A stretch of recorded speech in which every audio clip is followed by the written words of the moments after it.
Kwa majina naitwa Hassan Jafari Kibairo, mchezaji wa Pamba FC.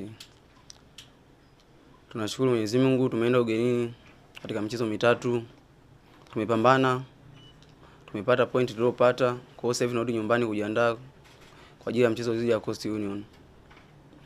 Tunashukuru Mungu, mwalimu kama mwalimu, maandalizi ameshamaliza, kwa hiyo ametuachia sisi wachezaji kama wachezaji tuweze kupush uwanjani, tuweze kupata matokeo.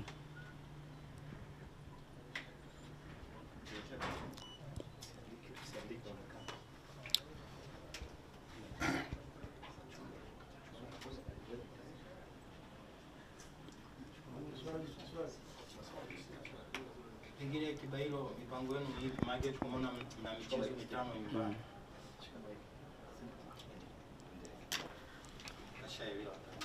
Ligi sasa hivi, kwa kweli ligi sasa hivi ni ngumu sana. Kwa hiyo unakuta asilimia kubwa kila mtu anapambana aweze kupata matokeo. Kiangalia ratiba ilivyokaa, ratiba imekaa vibaya sana kwa sababu unakuta mtu akucheza mechi moja tu, akishinda mtu anamshusha mwenzake. Kwa hiyo inabidi kila mtu aweze kuwa makini. Kwa hiyo na sisi ndio tunazidi kupambana, tunazidi kupush ili kujiweka sehemu nzuri zaidi katika msimamo wa ligi.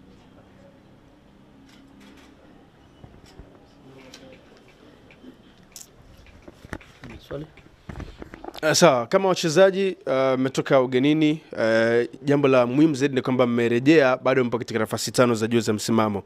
Mashabiki wanataka kusikia wachezaji mnawaambia nini kuelekea kwenye mchezo wa siku ya kesho?